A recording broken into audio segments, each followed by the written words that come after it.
சிந்தனை திறன் இல்லாமலே போயிடும் அவங்களுக்கு. அப்ப அந்த மாதிரியான ஒரு இந்த போதை வஸ்துக்கள் புழக்கம் எங்க இருக்குன்னா இஸ்லாமிய சரௌண்டிங்ல நடக்குது. இஸ்லாமிய சரௌண்டிங்ல இது ஒரு பக்கம். இன்னொரு பக்கம் பெண் குழந்தைகள் அவர்களுடைய ஒழுக்கத்தை சீரழிப்பதற்கு காதல் என்கிற போர்வையில் ஒரு சில கயவர்கள் செயல்பட்டுக் கொண்டிருக்கிறார்கள். இந்த ரெண்டு பக்கமே, ஒரு பக்கம் இளைஞர்கள் இந்த மாதிரியான தவறான பழக்கத்துக்கு போகக்கூடியவர்கள், இன்னொரு பக்கம் இவங்க எல்லாம் சமூகத்தினுடைய உயிர் நாடி, நாளைய எதிர்காலம். அவர்களுடைய சிந்தனையை மழுங்கடித்து அவர்களை தவறான பாதைக்கு கொண்டு செல்கின்ற ஒரு அவல நிலையை சமூகத்தில் பார்க்கிறோம். அதனால சிந்தனையற்றவர்களாகவே இருக்கிறாங்க இந்த இருக்கக்கூடிய இளைஞர்கள். பெண்களை பார்த்தீங்கன்னு சொன்னா, நான் அதான் ஆரம்பத்தில் சொல்லிட்டேன், எல்லாரையும் சொல்லல, அந்த மாதிரி பெரும்பாலும் சமூகத்தில். பொம்பளை பிள்ளைங்களை பார்த்தீங்கன்னு சொன்னா காதல் என்கிற போர்வையில, இது முஸ்லீம் இந்துலாம் கிடையாது, இதுல எல்லாமே விதிவிலக்கெல்லாம் சொல்ல முடியாது. குறிப்பா நாம நம்மளை பத்தி தான் பேசணும். நமக்கு ஒரு கட்டுக்கோப்பு, ஒரு வரைமுறை, சட்ட திட்டங்கள், எல்லைகள், ஹலால் ஹராம் எல்லாம் வகுத்து தரப்பட்டிருக்கிறது. அந்த எல்லைக்குள்ளதான் இருக்கணும். அந்த எல்லையெல்லாம் தாண்டி இந்த மாதிரி தவறான காதல் என்கிற போர்வையில் போய் தன்னுடைய வாழ்க்கையை சீரழித்து மோசமான ஒரு நிலைக்கு தள்ளப்படுகின்ற பெண்களையும் சமூகத்தில் பார்க்கிறோம்.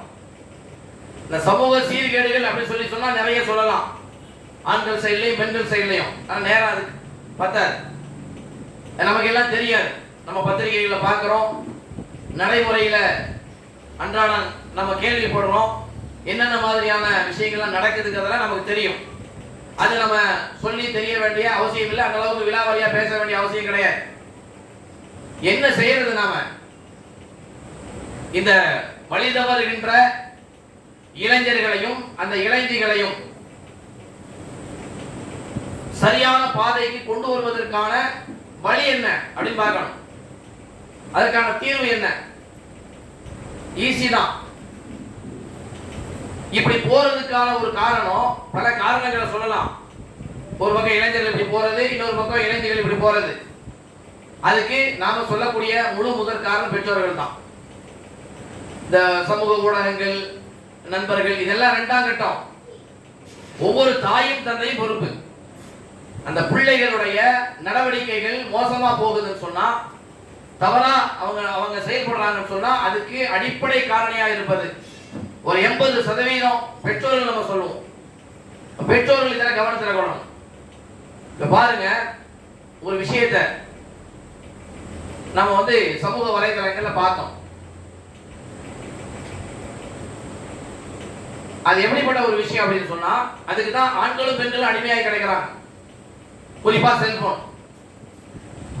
செல்போனில் அடிமையாக இருக்கின்ற பெரியவர்கள் இருந்து சின்ன பிள்ளைங்க வரைக்கும், பிறந்த குழந்தை வரைக்கும், அந்த குழந்தைகளுக்கு நம்ம அழுகையை மறக்கடிக்கணும்னா, அழுகாம இருக்கணும்னா, சாப்பிடணும்னு சொன்னா, அதை தூங்க வைக்கணும், அல்லது நாம ரெஸ்ட் எடுக்கணும்னு சொன்னா, நாம டென்ஷன் ஆகாம இருக்கணும்னு சொன்னா, அதுக்கு கையில என்ன செய்யறோம்னா செல்போனை கொடுத்துறோம். நடைமுறையில் நடக்குது. இதனுடைய விபரீதத்தை ஒருத்தர் சொல்றாரு, நீங்க பார்த்திருக்கலாம்.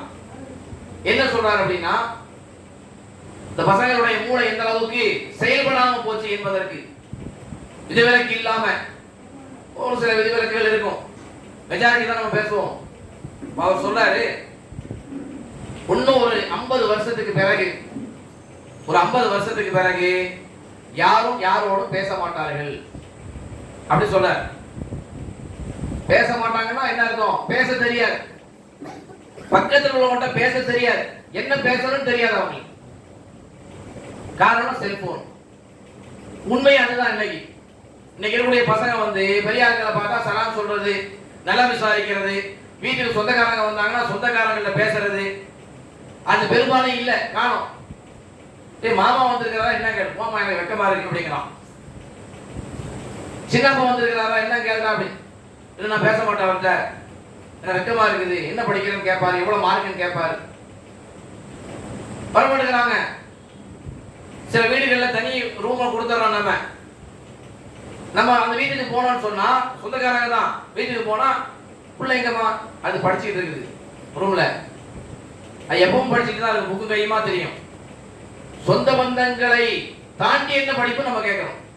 வீட்டுக்கு வந்த உறவினர்களை நலம் விசாரிப்பதை விட படிப்புல என்ன நம்ம பாத்திர போறோம். அப்ப அவர் சொல்றாரு 50 வருஷத்துக்கு பிறகு இவன் என்ன பேசணும், பக்கத்தில் உள்ளவங்க பேசவே மாட்டார்கள், பேச தெரியாது அப்படி சொல்லிட்டு அவரே சொன்னாரு. ஏன் 50 வருஷத்துக்கு பிறகு நீங்க போறீங்க? இப்பவே நீங்க மெட்ராஸுக்கு போங்க, மெட்ரோ ட்ரெயின்ல பாருங்க, எல்லாம் காதுல அந்த ஹெட்செட்டை வச்சுக்கிட்டு அவன் வேலையை பார்த்துக்கிட்டு இருக்கான்.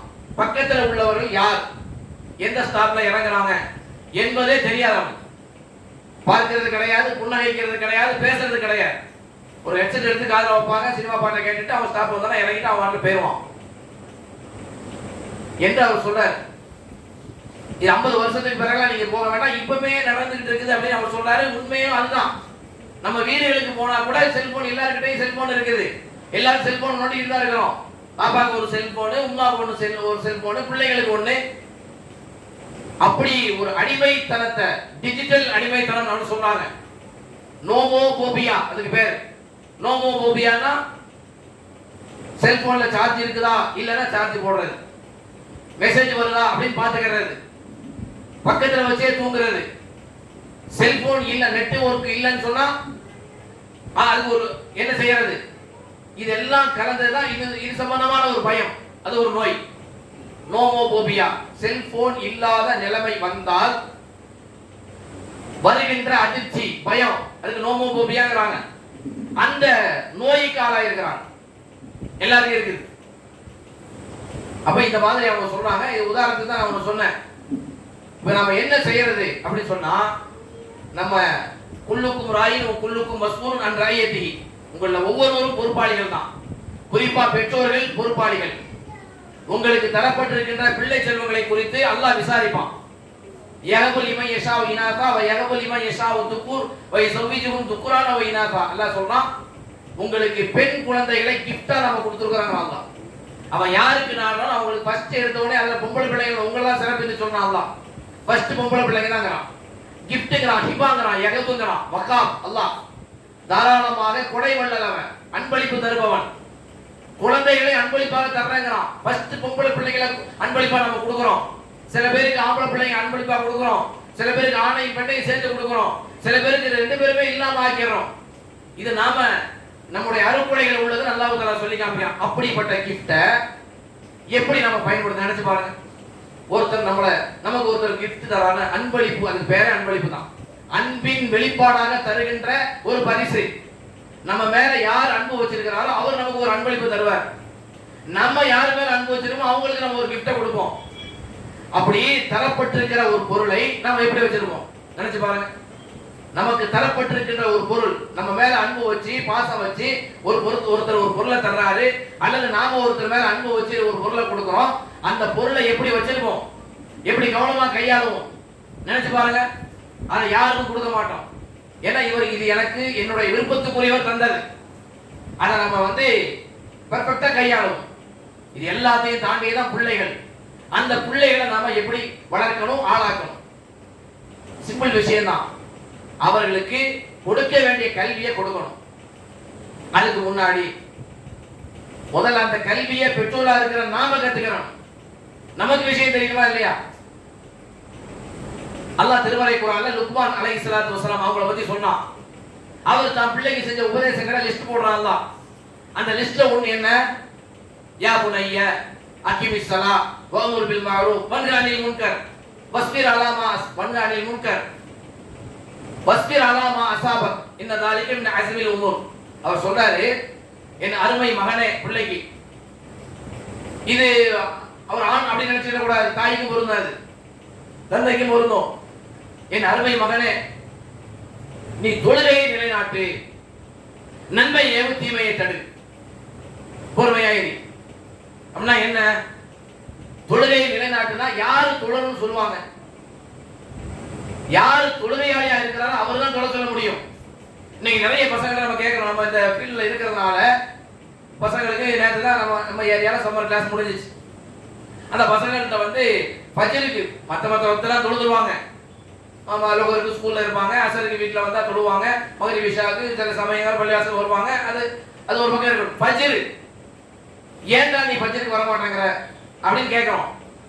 அவன் என்ன தெரியுமா சொல்றான்? வீட்டுல உமா எழுப்ப மாட்டாங்கிறான். ஒண்ணு பொய் கூட சொல்லலாம். ஏன்னா நம்ம பசங்களை எழுப்பும் பொழுது அவங்க எந்த அளவுக்கு தூங்குவாங்கிறது நமக்கு தெரியும். தண்ணி கோரி ஊத்துனாலும் எந்திரிக்காத பசங்கள்லாம் உண்டு, அந்த மாதிரிலாம் உண்டு. ஆனா அவங்க தப்பிக்கிறதுக்காக ஒரு கால் உண்மையில எழுப்பாத பெற்றோர்களும் உண்டு, எழுப்பக்கூடிய பெற்றோர்களும் உண்டு. அப்ப அவன் என்ன சொல்றான்னு சொன்னா, ஏன் நீ வரமாட்டேங்கிற கேட்டா பாப்பா அம்மாவை சொல்றான், காரணம் சொல்றான். ஏன் உங்க சொல்லுவாங்களா? பாப்பா சொல்லுவாங்க. அவங்க எந்திரிக்க என்ன செய்வாங்க? இல்ல அவங்க சொல்ல மாட்டாங்கிறான், அவங்க எந்திரிக்க மாட்டாங்கிறான். அது உண்மையாகவும் இருக்கிறது, சில நேரங்கள் பொய்யாகவும் இருக்கிறது. பெரும்பான்மையான இடங்கள்ல பாப்பாவும் தொழுவதில்லை, உமாவும் தொழுவதில்லை. அவங்க தொழுகாம பிள்ளைங்க கிட்ட தொழுக சொன்னா தொழுவாங்களா? நினைச்சு பாருங்க. அப்ப இதை நம்ம கவனத்துல கொள்ளணும். யாக்கூப் அலைஹிஸ்ஸலாத்து வஸ்ஸலாம் அவர்கள் தன்னுடைய பிள்ளைகளுக்கு சொல்லி கொடுக்கிறார். இறக்கும் தருவாயில் அம் குன்தும் சுஹதா இத ஹலர யாக்கூபல் மௌத். யாக்கூப் அலைஹிஸ்ஸலாம் அவர்கள் மரண தருவாய் வரும்பொழுது தன் பிள்ளைகள் எல்லாம் கூப்பிடுறாரு. பிள்ளைகளை கூப்பிட்டு கேட்கிறாரு, நான் மௌத்தா போனதுக்கு பிறகு நீங்க யாரை வணங்குவீங்க? அப்படின்னா என்ன? இருக்கிற வரைக்கும் நீங்க யாரை வணங்கணுமோ அந்த மாதிரி அந்த ரப்புல் ஆலமீனை வணங்குறதுக்கு உண்டான அடிப்படை கூட வளர்த்துட்டானா. அல்லாஹ் வணங்குற மாதிரி உங்களுக்கு எல்லாத்தையும் கற்றுக் கொடுத்துட்டா, நீங்க அப்படி ஆயிட்டீங்க. இப்ப மௌத்தா போயிட்டு யாரை வணங்குவீங்க? அப்ப பிள்ளைங்க சொல்றாங்க, நஅபுது இலாஹக வ இலாஹ ஆபாயிக இப்ராஹிம் வ இஸ்மாயில் வ இஸ்ஹாக இலாஹும் வாஹிதா. உங்க ரப்பு இப்ராஹிம், உங்க ரப்பு இருக்கிறானே அந்த அல்லாஹ், உங்களுடைய மூதாதையர் இப்ராஹிம் இருக்கிறாரே அவருக்கு இறைவன், அவருடைய மகன் இஸ்ஹாக்கு, அவருடைய மகன் இஸ்மாயில், அவர்களுடைய ரப்பு யாரோ அந்த ஒரே இறைவனை நாங்க வணங்குவோம். உயிரோடு இருக்கும்போது அவனை தான் வணங்கணும். நீங்க மௌத்தா போனதுக்கு அவனை தான் மௌத்தா போனதுக்கு பிறகு அவனை தான் நாங்க வணங்குவோம். வநஹ்னு லஹு முஸ்லிமூன், அவனுக்கு முற்றிலும் அடிபணிந்த முஸ்லிம்களாகவே நாங்கள் இருப்போம் எப்பொழுதுமே. அப்போ இது எதுக்கு நான் சொல்ல வரேன்னா, தாயும் தந்தையும் ரோல் மாடலா இருக்கணும் பிள்ளைங்களுக்கு. அந்த பிள்ளைங்களுக்கு நம்ம தொழுன்னு சொன்னா அதுக்கு முன்னாடி அது சம்பந்தமான அறிவு நாலேஜ் நமக்கு இருக்கணும், நாம அதை கடைபிடிக்கணும். இங்க லுக்மான் சொல்றாரு, நன்மை ஏவு தீமையை தடு. எது நன்மை எது தீமைங்கிறத முதல்ல நாம கத்துக்கிறோம். நீ நான் பிள்ளைகளை சொல்லி அனுப்பணும். நாம என்ன சொல்லி தெரியுமா அனுப்புவோம்? ஒரு வெளியில போனா வம்பு திம்புலாம் எடுத்துட்டு வரக்கூடாதுன்னா போனியா இருக்கிற இடம் தெரியாம இருந்து வரணும். எவன் என்ன சொன்னா நீ நான் உலகத்தை திருத்த போற அப்படி சொல்லக்கூடிய தாய்மார்கள் தந்தைமார்கள்லாம் உண்டு. வம்பு எடுத்துட்டு வருவான். வம்புன்னா தேவையில்லாத வம்பு இருக்கிறது, அதுதான் அது சொல்லலாம். மார்க்கம் சம்பந்தப்பட்ட விஷயங்களா என் நண்பன் தப்பு செஞ்சா, உன் நண்பன் தப்பு செஞ்சா, உன்னுடைய கூட படிக்கிற பிள்ளை தப்பு செஞ்சா தப்புன்னு சொல்லு அப்படிங்கிறத பிள்ளைகளுக்கு சொல்லிக் கொடுக்கணும். நன்மை செய்யலையா, நன்மையை ஏவனி. அதுக்கு முன்னாடி இது நன்மை இது தீமை அப்படிங்கிற நாம கத்துக்கிறனும், இதை பிள்ளைகளுக்கு சொல்லிக் கொடுக்கணும். இதுதான் சரியான பாதை, இது தவறான பாதை, இது நன்மை இது தீமை, இது உண்மை இது பொய், இது சத்தியம் இது அசத்தியம், இது ஹலால் இது ஹராம், இது சொர்க்கத்துக்கு கொண்டு போய் இது நரகத்துக்கு கொண்டு போகும் அப்படிங்கிற விஷயத்தை முதல்ல நாம கத்துக்கிறோம். நாம எதை கத்துக்கிறோமோ அதை நம்ம பிள்ளைகளுக்கு என்ன செய்யணும்? கற்றுக் கொடுக்கணும். முதல்ல அடிப்படையா விஷயம் கல்வியை போதிச்சிருங்க. கல்வினா ரப்புல் ஆலமீனை பற்றிய கல்வி, இறையியல் கல்வி. எது நம்ம இந்த உலகத்திலும் வாழ வைக்குமோ, இறை அன்பை பெற்று தருமோ, எந்த கல்வி மறுமையில சொர்க்கத்தை பெற்று தருமோ, நரகத்தை விட்டு காப்பாத்துமோ, எந்த கல்வி இறைவனுடைய தண்டனையிலிருந்து நம்மளை காப்பாத்துமோ, எந்த கல்வி இறைவனுடைய மன்னிப்பை நமக்கு பெற்று தருமோ அந்த கல்வியை நம்ம என்ன செய்யணும்? பிள்ளைகளுக்கு சொல்லிக் கொடுக்கணும். அதுக்கு முன்னாடி அந்த கல்வியை நாம கத்துக்கிறோம். என்ன பண்றது கத்துக்கிறதுக்கு? அது மாதிரியான வகுப்புகள் எங்கெல்லாம் நடத்தப்படுகிறதோ அந்த வகுப்புகளை கலந்துக்கிறணும். இன்னைக்கு நாம செல்போனை சொன்னோம். செல்போன்னால மிகப்பெரிய விபரீதங்கள் இருந்தாலும் அதே செல்போன்னால மிகப்பெரிய நன்மைகளும் இருக்கிறது. அந்தந்த இடத்துல இருந்துகிட்டே என்ன செய்யலாம்? இன்னைக்கு ஆன்லைன்ல கிளாஸஸ் அட்டெண்ட் பண்ணலாம். நிறைய பேர் அட்டெண்ட் பண்ணி பெண்கள், நிறைய சகோதரிகள் ஏகப்பட்ட பட்டங்களை வாங்கியிருக்கிறாங்க. தஜ்வீத் கிளாஸ் அட்டெண்ட் பண்ணி தஜ்வீத் சர்டிபிகேட் வாங்கியிருக்கிறாங்க. அவர்கள் கிளாஸ் நடத்தி கொண்டிருக்கிறார்கள். மார்க்கம் சம்பந்தப்பட்ட எல்லா அகீதா கிளாஸ்ல கலந்துக்கிட்டு அகீதா சர்டிபிகேட் வாங்கியிருக்கிறாங்க. அகலாக் சம்பந்தமான மார்க்கத்தினுடைய என்னென்ன அம்சங்கள் இருக்கிறதோ எல்லா வகுப்புகளும் நடத்தப்படுகிறது ஆன்லைன்ல. எல்லா வகுப்புகளையும் பெரும்பான்மையான பிள்ளைங்க பெண்கள் கலந்து கொள்கிறார்கள், சர்டிபிகேட் வாங்குறாங்க. அப்ப நீங்க என்ன செய்யணும்? ஒண்ணு, பள்ளிவாசல்களில் வகுப்புகள் நடத்தப்பட்டால் அந்த வகுப்புகளுக்கு வாங்க, பிள்ளைகளை கூட்டு வாங்க. அல்லது அதற்கான சான்சஸ் உங்களுக்கு கிடைக்கலையா, அது சம்பந்தப்பட்ட வகுப்புகள் எங்கெங்கெல்லாம் நடத்தப்படுகிறோ அந்த வகுப்புகளை கலந்துக்கிறங்க. நோக்கம் என்னன்னா மார்க்கத்தை கத்துக்கிறோம். அந்த எதை நம்ம கத்துக்கிட்டோமோ அதை நாம ரோல் மாடலா இருந்து காமிக்கணும், நம்முடைய பிள்ளைகளை கற்றுக் கொடுக்கணும். ஒரு 2 சம்பவத்தை நான் இந்த நேரத்தில் சொல்லி காமிக்கிறேன். நிறைய விஷயங்கள் இருக்கிறது, நமக்கு பின்னாடி சகோதரர் பேச இருக்கிறாங்க, அவர்கள்லாம் நிறைய தகவல் உங்களுக்கு சொல்லுவாங்க. இந்த கல்வி அப்படிங்கிறதுனால நான் இதை சொல்ல வரேன். பக்கி இப்னு மஹ்லத் அப்படின்னு ஒரு பிரபலமான ஒரு அறிஞர், அவர் வந்து ஸ்பெயின்ல உள்ளார். அவர் என்ன செய்யறார், இமாம் அஹ்மது பின் ஹம்பல் அவருடைய காலகட்டம், இமாம் அஹ்மதுடைய காலகட்டம், இது ஒரு பெரிய சம்பவம், ஷார்ட்டா சொல்றேன். அவர்களுடைய காலகட்டத்தில் ஏராளமான வழிகேடுகள் இருந்துச்சு, வழிகட்ட கொள்கைகள் இருந்தார்கள், கொள்கையில் உள்ளவர்கள் இருந்தார்கள். அவருடைய ஆட்சி காலத்துல ஒரு 2-3 மன்னன் ஆட்சி செஞ்சுக்கிட்டு இருந்தான், வழிகட்ட சிந்தனை உள்ள முஸ்லீம் ஆட்சியாளர் தான், ஆனா வழிகட்ட சிந்தனை உள்ளவர்கள். ஒரு சந்தர்ப்பத்துல ஒரு ஆட்சியாளர், அநியாயக்கார ஆட்சியாளர், அவர் கிளாஸ் நடத்துறதுக்கு அனுமதி கொடுக்கல, பெர்மிஷன் கொடுக்கல, தடை பண்ணிட்டாப்ல. அவங்களுடைய அந்த காலகட்டத்தில் தான் குர்ஆன் இறக்கப்பட்டதுன்னு சொல்லி இமாம் அஹ்மது சொல்றாங்க. அந்த காலகட்டத்தில் நிறைய பேர் குர்ஆன் இறக்கப்பட்டதல்ல படைக்கப்பட்டதுன்னு சொல்றாங்க. குர்ஆன் படைக்கப்பட்டது இறக்கப்பட்டது அல்ல. இமாம் சொல்றாங்க இல்ல குர்ஆன் இறக்கப்பட்டதுதான். அதுக்கான சான்றுகளை எல்லாம் ஆதாரங்கள் எல்லாம் வைக்கிறாங்க. ஆனா அந்த அரசன் கேட்கல. இதனுடைய ரிசல்ட் என்னன்னு சொன்னா அவங்களுக்கு பயங்கரமான சித்திரவதையை கொடுத்தாங்க, அடிச்சாங்க, உதைச்சாங்க. அவர் சொல்லிட்டாரு, கொள்கையிலிருந்து நான் மாற மாட்டேன், இதுதான் என்னுடைய கொள்கை, இதுதான் என்னுடைய கொள்கை, அதுக்கான சான்றுகள் இருக்கு, குர்ஆன் இறக்கப்பட்டது ஆதாரத்தை நான் சொல்றேன், நீ பெரிய மன்னனா இருந்தா நமக்கு என்ன வந்துச்சு அப்படி சொல்லி அதில் ஸ்ட்ரிக்டா இருக்கிறாங்க, ஸ்ட்ராங்கா இருக்கிறாங்க. அதனுடைய முடிவு என்னன்னு சொன்னா கடைசி ஒரு கட்டத்தில் அவங்க கையை தூக்க முடியல, தன்பீர் கட்டும் போது கையை தூக்க முடியாது, இந்த மாதிரி அவங்க நிலைமைக்கு தள்ளப்பட்டார்கள். இப்போ அந்த இமாம் கிளாஸ் எடுக்க, அவங்களுடைய கிளாஸ்ல ஏராளமான மாணவர்கள் ஆண்கள் பெண்கள் கலந்துக்குவாங்க. அப்ப இவங்களுக்கு வகுப்பு எடுக்கிறது தடை செய்யப்பட்டுடுச்சு, வகுப்பு எடுக்க கூடாது. இவங்க எங்க இருக்கிறாங்கன்னா பாக்தாத்ல இருக்கிறாங்க. அப்ப இந்த பக்கி இப்னு மஹ்லத்ங்கிறவர் என்ன செய்யறாருன்னு சொன்னா, இந்த சம்பவம் அவருக்கு தெரியாது. ஸ்பெயின் எங்க இருக்குது, பாக்தாத் எங்க இருக்கு, ஈராக் எங்க இருக்கு, நினைச்சு பாருங்க. இவர் என்ன பண்றாரு, நடந்து நடந்து கால்நடையாக நடந்து ஏறக்குறைய 36 நாள் ஸ்பெயின்ல இருந்து நடந்து பாக்தாதுக்கு வர்றார். பாக்தாதுக்கு வந்ததுக்கு பிறகுதான் சொல்லப்படுது இமாம் கிளாஸ் எடுக்கிறது இல்ல, அவருக்கு தடை செய்யப்பட்டிருக்கிறது, வகுப்பு எடுக்க மாட்டாங்க அப்படின்னு சொல்லி. இது ரொம்ப வருத்தமாயிருச்சு. 36 நாள் திரும்பி போனாலும் 36 நாள் ஆகும். நினைச்சு பாருங்க, கல்வியை கற்றுக்கொள்வதற்காக வேண்டி வர்றாரு பக்கி இப்னு மஹ்லத். ரொம்ப வருத்தம். நான் இது எதுக்கு சொல்ல வரேன்னா, கல்வி தாக இருக்கணும், நமக்கு மார்க்கத்தினுடைய அறிவை தேடுவதற்கான வழிகளை உண்டாக்கிக்கிட்டு அந்த தாகத்திலே நம்ம இருக்கணும். நம்ம எந்த அளவுக்கு கல்வியை தேடுறோமோ, அல்லாஹ் பத்தி அறிகிறோமோ, ரப்புல் ஆலமீன் நமக்கு நேர் வழியை காட்டிக்கிட்டே இருப்பான். எந்த சந்தர்ப்பத்திலையும் வழிகட மாட்டோம். நம்ம எவ்வளவு வழிகேடுகள் நம்மளை சூழ்ந்து இருந்தாலும் சரி, வழிகெடுப்பதற்கான சதி வலைகளை போட்டிருந்தாலும் சரி, நாம வழி தவறவே மாட்டோம். அல்லாஹ் பத்தி அறிந்திருந்தால் அல்லாஹ் நேர் வழியை கொண்டு வருவான். அதுதான் நம்ம சொல்றோம். அப்ப அவர் வந்து 36 நாள் கடந்து இங்க வர்றார். வந்தா அவருக்கு சொல்லப்படும் இந்த மாதிரியா வருத்தப்படுறார். சரி, இமாமுடைய வீட்டை காமிங்க. வீட்டை காமிச்சாச்சு. கதவை தட்டுறார். வந்து துறக்கிறது இமாம் அஹ்மத். வாசல்ல பக்கி இருக்கிறார். சுத்தி சுத்தி பாக்குறாங்க இமாம். உள்ள வாப்பா நீ. ஏன்னா கல்வி சொல்ல கொடுக்கூடாது, ஹதீஸ் கத்து கொடுக்கூடாது, குர்ஆன் வசனம் கத்து கொடுக்கூடாது, சட்டம். யாரு நீ, எங்கிருந்து வந்திருக்க, விஷயத்தை சொல்ற. இந்த மாதிரி ஆகும். இப்ப முடியாதப்பா, கத்து தர முடியாத உனக்கு, நீ ஊருக்கு போ, இந்த தடையெல்லாம் நீங்கினதுக்கு பிறகு அப்புறமா வா. இந்த பக்கத்துல இருக்குது பஸ் ஏறி போறதுக்கு அல்லது பைக்ல போறதுக்கு கார்ல போறதுக்கு கிட்டையா இருக்குது, எங்க இருக்குது, நடந்து வர வந்திருக்கிறார் அவர். அப்ப இப்ப சொல்றாரு அவரு, பிரச்சனை ஒண்ணு இல்ல, நான் தினமும் நான் ஒரு ஐடியா சொல்றேன், உங்க வீட்டு வாசலுக்கு நான் தினமும் பிச்சைக்கார வேஷத்துல வருவேனா, பிச்சை எடுக்கிற மாதிரி உங்க வீட்டு கதவை தட்டுவேன், நீங்க அப்ப எனக்கு ஒரு ஹதீஸை கத்து தரணும். நினைச்சு பாருங்க, தினமும் நான் உங்களுடைய வீட்டு வாசல்ல பிச்சைக்கார கோலத்துல உங்க வீட்டு கதவை தட்டுவேன், நீங்க எனக்கு பிச்சை போடுற மாதிரி வந்து ஒரு ஹதீஸை நீங்க எனக்கு கத்து கொடுக்கணும் அப்படின்னு சொல்லி பக்கி இப்னு மஹ்லத் சொல்றாரு. தடை செய்யப்பட்ட காலத்துல அதே மாதிரி அவர் என்ன செய்யறாருன்னா, பிச்சைக்கார வேஷம் போட்டு இமாம் அஹ்மதுடைய வீட்டுக்கு வந்து தினமும் ஒவ்வொரு ஹதீஸை கத்துக்கிறாங்க. ஏறக்குறைய ஏராளமான ஹதீஸுகள் கத்துக்கிறாங்க. தடை நீக்கப்படுகிறது. இமாம் அஹ்மது அவங்க வந்து கல்வியை கற்றுக் கொடுக்குறாங்க.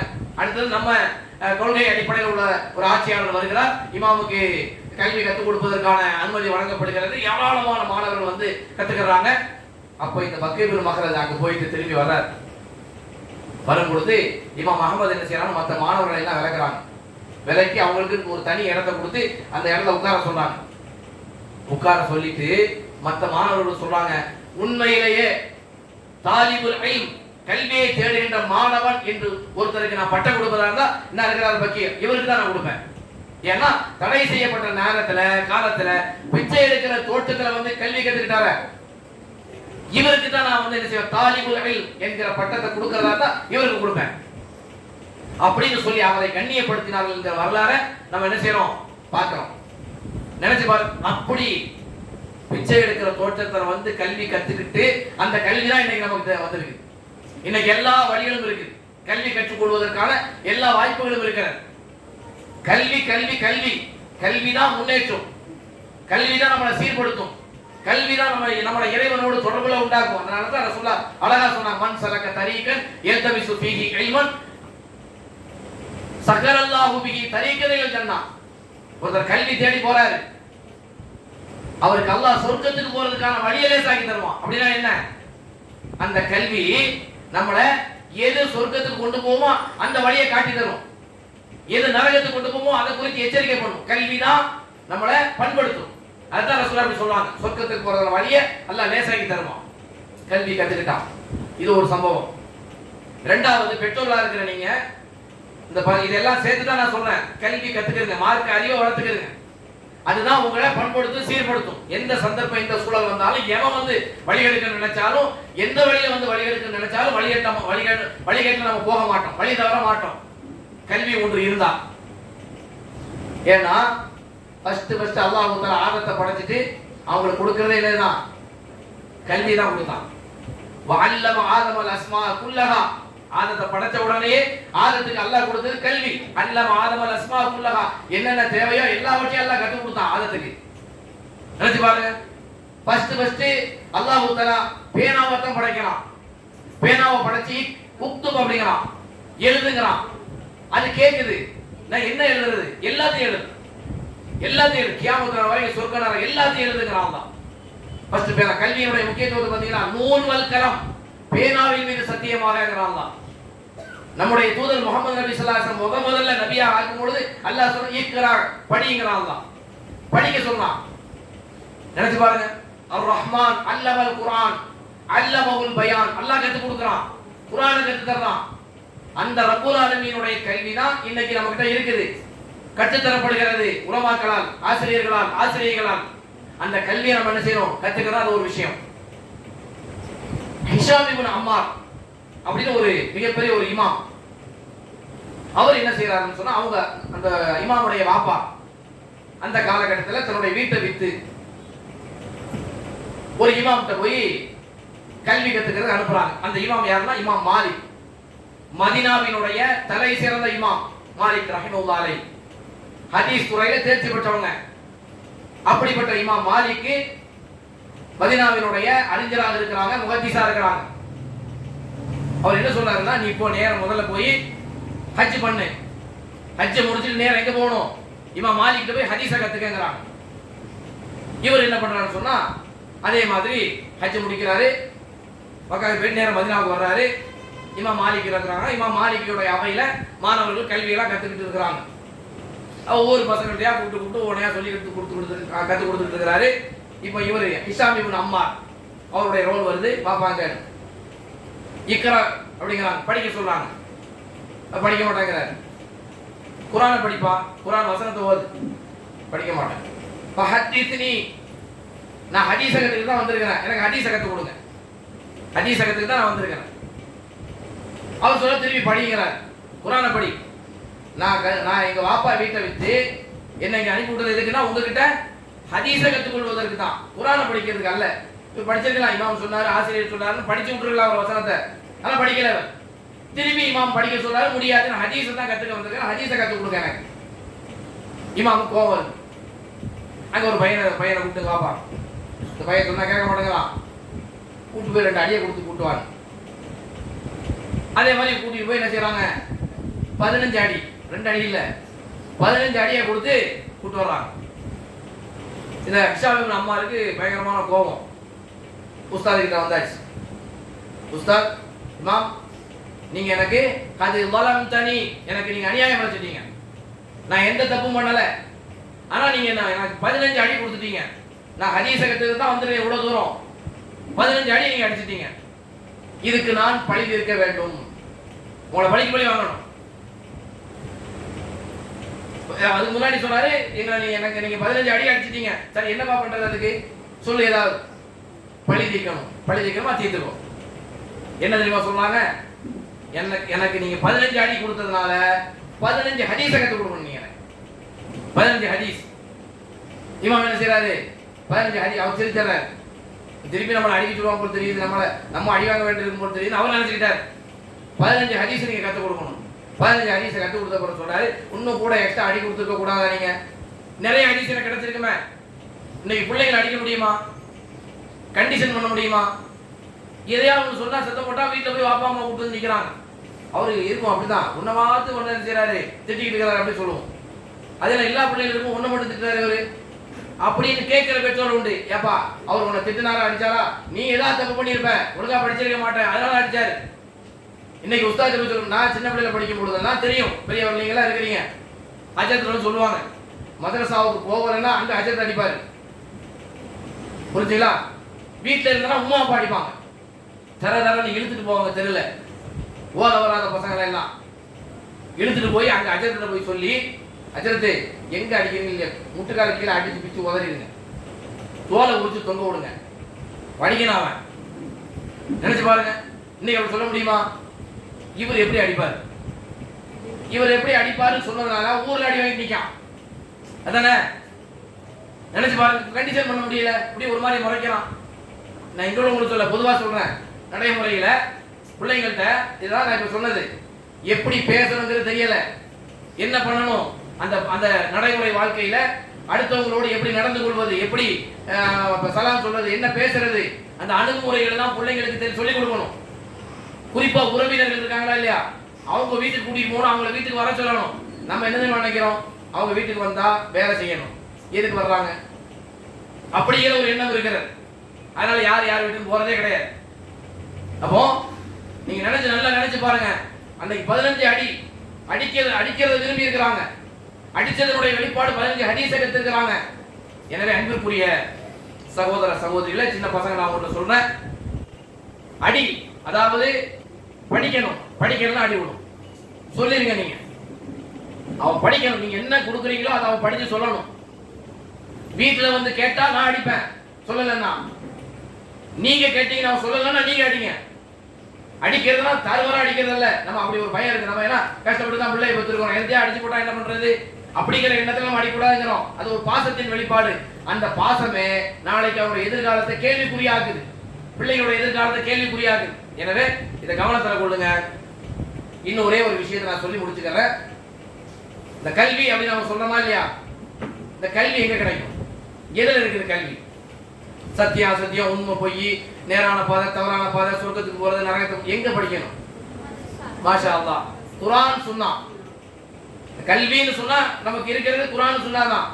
நீங்க குர்ஆன்ல நீங்க போங்க, குர்ஆனோட தொடர்பு கொள்ளுங்க, குர்ஆன் எல்லாத்தையும் தரும். நம்ம நான் யாருங்கிறத குர்ஆன் சொல்லும், நாம யாருங்கிறத.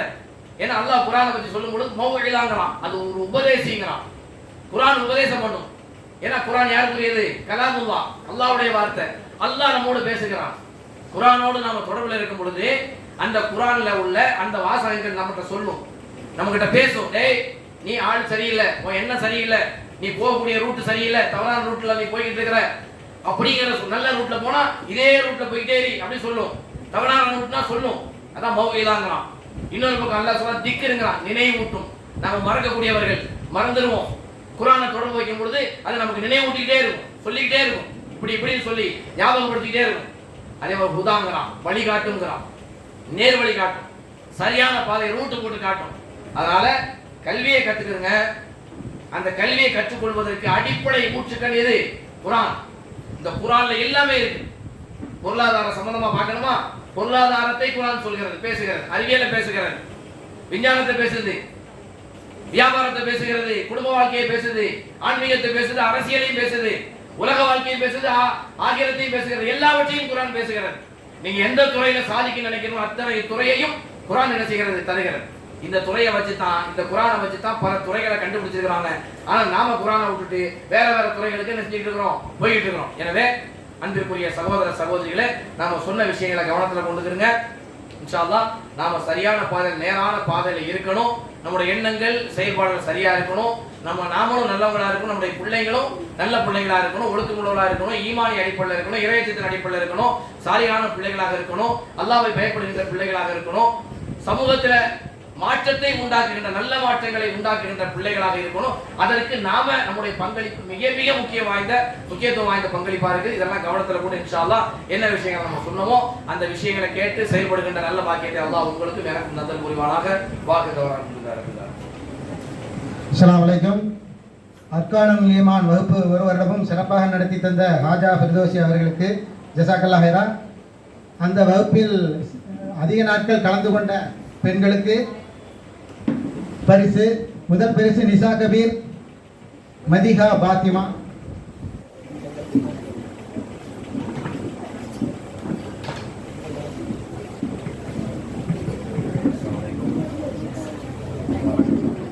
இரண்டாம் பரிசு ஷர்மிளா பஷீர், அஸ்ராஃபியா. அதிகபட்சமா 31 நாள் வகுப்புகள் நடந்திருக்கு. 27 நாட்கள் வந்திருக்காங்க. அடுத்த 24 நாட்கள் ஷர்மிளா பஷீர், அஸ்ராஃபியா.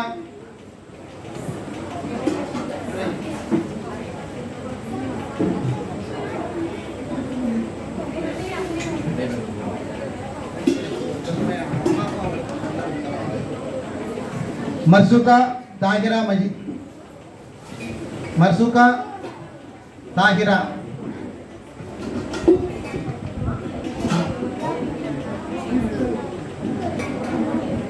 அவங்களுக்கு அடுத்தடுத்த பரிசு நிறைய இருக்கலாம். இப்போ நம்பர் கிளாஸ் நடத்துனாங்களா, அந்த பரிசு இது நீங்க அல்கானிலுமா நம்ம ஒரு வருஷமா நடத்துறோமா அந்த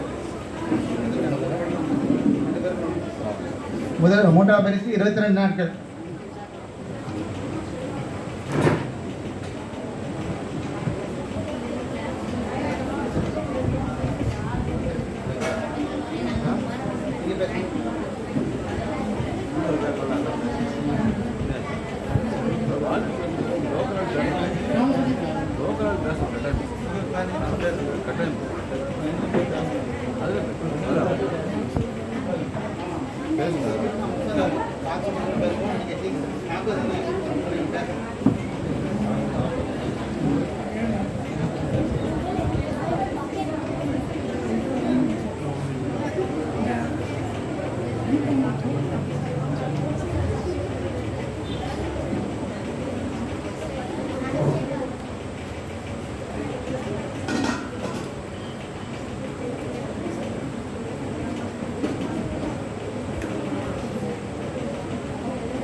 சகோதரிகளே, அனைவரின் ஜெயகரவனின் சாந்தியும் சமாதானமும் என்றென்றும் நின்று நிலவட்டுமாக உங்களுடைய துவா செய்தவனாக எனது இந்த உரையை ஆரம்பம் செய்கிறேன்.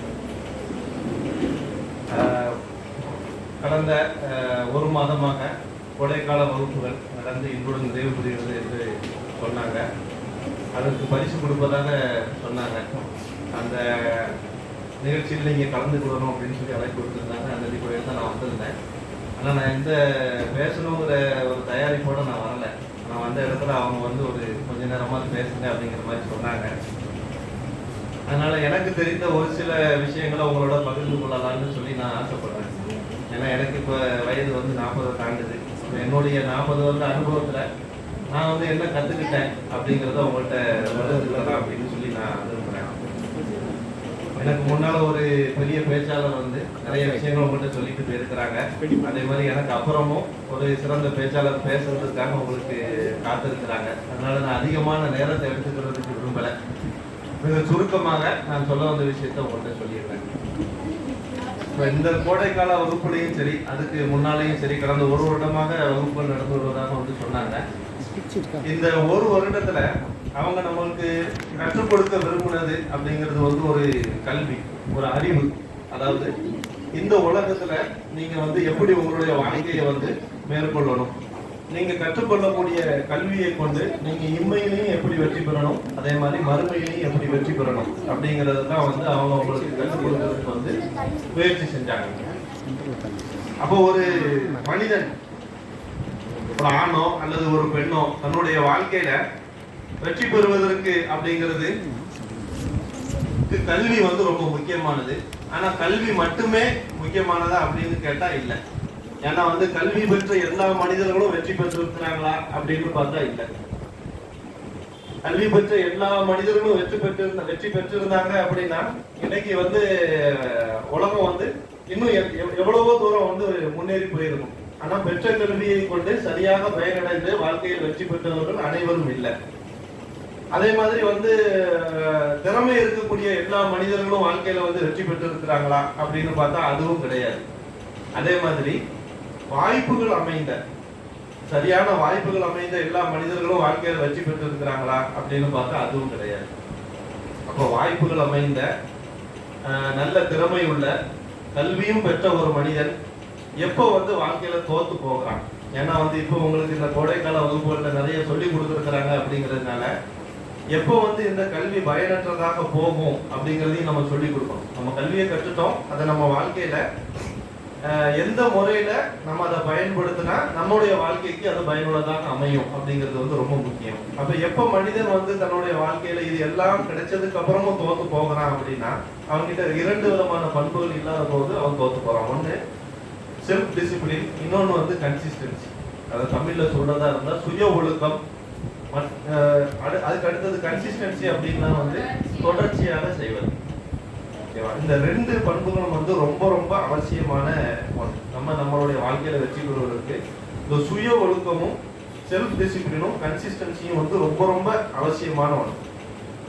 இந்த 2ம் இல்லை அப்படின்னா உங்கள்கிட்ட எது இருந்தாலும் அது பிரயோஜனமா இருக்காது.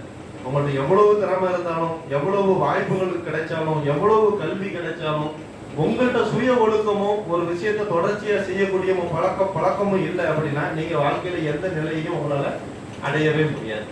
அப்ப இந்த செல்ஃப் டிசிப்ளின்னா என்னது, கன்சிஸ்டன்சினா என்னது? செல்ஃப் டிசிப்ளின் அப்படின்னா ரொம்ப ஒரு ஒரு எளிய உதாரணம் சொல்வதா இருந்தா, காலையில நம்மளுக்கு வந்து நம்ம நைட்டு தூங்கும் போது பஜ்ருக்கு அலாரம் வச்சுட்டு தான் தூங்குறோம். பஜ்ருக்கு அலாரம் வைக்கிறது வேற ஆள் கிடையாது, நம்ம தான் அலாரம் வைக்கிறோம். நம்மளுடைய போன் எடுத்து காலையில சுபுக்கு எதிர்த்து தொழணும்னு சொல்லி அலாரம் வச்சுட்டு தூங்குறோம். இப்ப அலாரம் அடிக்குது, அந்த அலாரத்தை ஆஃப் பண்ணிட்டு தூங்குறதும் நம்ம தான். அலாரம் அடிக்குது காலையில தொழுகைக்கு, ஆனா அந்த அலாரத்தை நம்ம தான் அந்த அலாரத்தை வச்சோம். அதாவது நம்ம எடுத்த முடிவை நம்மளே மதிக்கிறது இல்லை. அதுதான் வந்து, ஆனா அப்படி மதிச்சு என்னைக்கு வந்து அந்த போர்வையை விட்டு விலகி நம்ம தொழுகைக்கு போறோமோ அதுதான் செல்ஃப் டிசிப்ளின். அதுதான் வந்து சுய ஒழுக்கம். நம்ம எடுக்கக்கூடிய முடிவுகளை, நம்ம எடுக்கக்கூடிய தீர்மானங்களை, நம்ம கற்றுக்கொண்ட கல்வியினால நம்ம எடுக்கக்கூடிய தீர்மானங்களை நம்ம என்னைக்கு மதிப்பு கொடுத்து நிறைவேற்றுறோமோ அன்னைக்கு அது செல்ஃப் டிசிப்ளினா வந்து மாறுது. ஓகேவா? 2வது விஷயம் கன்சிஸ்டன்சி. கன்சிஸ்டன்சினா ஒரு விஷயத்தை வந்து தொடர்ச்சியாக செய்யறது. இந்த தொடர்ச்சியா செய்யறதுக்குனால என்ன பிரயோஜனம் அப்படிங்கிறதுக்கு ஒரு உதாரணம் சொல்றதா இருந்தா, நம்ம ஒரு மாடியில நிக்கிறோம்னு வச்சுக்கிடுவோம். மாடியில நிக்கிறோம், ஒரு வாடி தண்ணி எடுக்கிறோம். அந்த ஒரு வாடி தண்ணிய கீழே ஒரு பாறை இருக்கு அல்லது ஒரு காங்கிரீட் தரை இருக்கு, அந்த காங்கிரீட் தண்ணியில ஊத்துறோம். என்ன நடக்கும்? ரொம்ப பெருசா யோசிக்காதீங்க, நார்மலாவே யோசிச்சு சொல்லுங்க. என்ன நடக்கும்?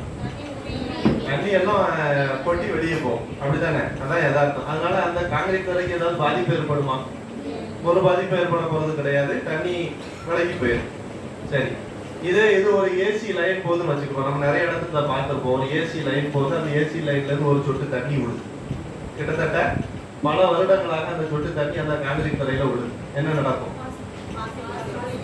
அந்த இடத்துல ஒரு பள்ளம் வரும், ஒரு சின்ன பள்ளம். நம்ம நிறைய பப்ளிக் பிளேசஸ்ல பார்த்திருப்போம், நிறைய இடங்கள் போயிருப்போம். ஏதாவது ஒரு இடத்துல ஒரு சொட்டு தண்ணி விழுந்துகிட்டே இருக்கும், அந்த இடம் பார்த்தா ஒரு சின்ன பள்ளமா. அதுதான் கன்சிஸ்டன்சியினுடைய எஃபெக்ட், பவர்னு சொல்லலாம். தொடர்ச்சியாக ஒரு விஷயத்தை செய்யறதுனால நம்மளுக்கு ஏற்படக்கூடிய ஒரு மாற்றம், நம்மளும் ஏற்படக்கூடிய ஒரு மாற்றம்னு சொல்லலாம். ரசூல் ஸல்லல்லாஹு அலைஹி வஸல்லம் வந்து சொல்லும்போது, அல்லாஹ்வுக்கு மிக பிடித்தமான காரியங்கள்ல ஒண்ணு சின்ன காரியமா இருந்தாலும் அதை நீங்க தொடர்ச்சியாக செய்யணும் அப்படிங்கிறது தான். அப்ப அப்ப நம்ம சின்ன விஷயமா இருந்தாலும் நீங்க கத்துக்கொள்ளக்கூடிய விஷயம் சின்னதா இருந்தாலும் அதை நீங்க என்னைக்கு தொடர்ச்சியா உங்களுடைய வாழ்க்கையில செய்ய ஆரம்பிக்கிறீங்களோ அன்னைக்கு நீங்க வெற்றி பெறுவீங்க அப்படிங்கிறது தான் உண்மை. ஓகேவா? இந்த இதுக்கு இன்னொரு உதாரணமும் சொல்லலாம். அதாவது இந்த ஒவ்வொரு ஜனவரியிலையும் ஒவ்வொரு வருடமும் ஜனவரி பிறக்கும் போது நம்ம வந்து இப்போ ஃபாலோ பண்றது இந்த கேலண்டர் தான், கிரிகோரியன் கேலண்டர் தான் ஃபாலோ பண்றோம், ஹிஜ்ரி கேலண்டர் ஃபாலோ பண்றது இல்லை. அதனால ஒவ்வொரு வருடமும் ஜனவரியில பாத்தீங்கன்னா நான் ஆம்பளையா இருக்கிறதுனால எனக்கு தெரிஞ்சது ஜிம்முக்கு போனோம்னா ஜிம்முல பயங்கர கூட்டமா இருக்கும். ஜிம்முல உடற்பயிற்சி கூடத்துல சரியான கூட்டமா இருக்கும். ஏன் அப்படி? எல்லாரும் டிசம்பர் கடைசியில என்ன முடிவு எடுப்பாங்கன்னா இந்த வருஷத்துல இருந்து நான் வந்து ஜிம்முக்கு போய் என்னுடைய உடம்ப வந்து நான் பலமா வச்சுக்கிடுவேன், ஸ்ட்ராங்கா வச்சுக்கிடுவேன்னு சொல்லி. நீங்க ஜிம் ஓனர்ஸ் எல்லாம் பாத்தீங்கன்னா வந்து அவங்க இந்த அந்த இதெல்லாம் கணிச்சே வந்து ஆனுவல் மெம்பர்ஷிப்னு ஒண்ணு வச்சிருப்பாங்க. அதாவது ஆண்டு கால சந்தா. நீங்க வந்து மாசம் மாசம் கட்டுனீங்கன்னா 500 ரூபாய், அதுக்கு வந்து ஒரு வருஷத்துக்கு 6000 ரூபாய் வரும். இதே வந்து மொத்தமா ஃபர்ஸ்ட் மாசமே கட்டிட்டீங்கன்னா 3000 ரூபாய் தான் சொல்லுவாங்க. நிறைய பேர் எதை தேர்ந்தெடுப்பாங்கன்னா அந்த 3000 ரூபாய் தான் தேர்ந்தெடுப்பாங்க. அவன் நினைச்சுக்கணும் அது லாபம்னு சொல்லி. ஆனா ஜிம்முக்காரனுக்கு தெரியும் இவன் ஒரு மாசம் தான் வருவான், இந்த ஒரு மாசத்துக்கு இவன் 3000 ரூபாய் கொடுக்குறான் அப்படிங்கிறது தான். அப்ப நம்ம கிட்ட அந்த முதல்ல இருக்கிற அந்த மோட்டிவேஷன் போக போக போக அப்படி குறைஞ்சிக்கிட்டே போகுது. அப்ப இந்த மோட்டிவேஷன் குறையும் போது நம்மளால வந்து ஒரு காரியத்தை தொடர்ச்சியாக செய்ய முடியாது அப்படிங்கறத யதார்த்தமான ஒண்ணு. அப்ப நம்மளுக்கு கிடைச்ச கல்வியில நம்ம வெற்றி பெறணும். இன்னைக்கு உங்களுக்கு நிறைய விஷயங்களை சொல்லி கொடுத்துருக்காங்க, இன்னும் நிறைய விஷயங்களை சொல்லி கொடுப்பாங்க. இவங்களுடைய முயற்சிகள் வந்து உண்மையிலே வந்து ரொம்ப பாராட்டுக்குரியது. களக்காட்டுல வந்து இப்படி வந்து அவங்களா முயற்சி எடுத்து, ஏன்னா இதுல இந்த இதை நிர்வகிக்கக்கூடிய இதை வந்து ஆரம்பிச்சிருக்கக்கூடிய இந்த மனிதர்கள் ரொம்ப எளிய மனிதர்கள். அவங்க வந்து பெரிய பணக்காரங்களோ இல்ல அவங்களுக்கு பெரிய பேக்ரவுண்டோ ஒண்ணுமே கிடையாது. அவங்க ஏதோ ஒரு மாற்றத்தை இந்த சமூகத்துல, ஒரு நல்ல மாற்றத்தை இந்த சமூகத்துல ஏற்படுத்தணும்னு அவங்க விரும்புறாங்க. அதற்குண்டான ஒரு சின்ன முயற்சியை தான் அவங்க செய்யறாங்க. இந்த கட்டடத்தெல்லாம் பாத்தீங்கன்னா ரொம்ப எளிமையான ஒரு கட்டடம். அவங்கள்ட்ட இருந்த பணத்தை கொண்டு அவங்க இதை ரெடி பண்ணி இருக்கிறாங்க, அப்படித்தானே? அப்ப இந்த முயற்சி அவங்க எதுக்கு எடுக்கிறாங்க? இந்த சமூகத்துல ஒரு சின்ன மாற்றம் வரணும் அப்படின்னு சொல்லி. அப்ப இவங்க இன்னும் செய்வாங்க. இப்ப கொடுத்துட்டு இருக்கிறதோட இன்னும் நல்லபடியா அவங்க செய்வாங்கிறதுல எனக்கு நிறைய நம்பிக்கை இருக்கு. அதுக்கு நம்மளால முடிந்த சப்போர்ட் வந்து நம்ம கொடுப்போம் இன்ஷா அல்லாஹ். அதே நேரத்துல நம்ம கற்றுக்கொண்ட கல்வியை வெறுமன கல்வியா மட்டும் வச்சிருக்கிறாம, அதே மாதிரி இந்த கல்வியை கற்றுக்கொண்டு ஒரு வாரம் 10 நாள் மட்டும் இம்ப்ளிமெண்ட் பண்ணாம தொடர்ந்து நம்மளுடைய வாழ்க்கையில இதை வந்து செயல்படுத்துறதுக்கு வந்து நம்ம முயற்சி பண்ணணும். அதற்கு உண்டான நல்ல தௌஃபீக்கை வல்ல ரஹ்மான் நமக்கு தந்துருவாங்க. துஆ செய்து எனது உரையை நிறைவு செய்கிறேன். அஸ்ஸலாமு அலைக்கும்.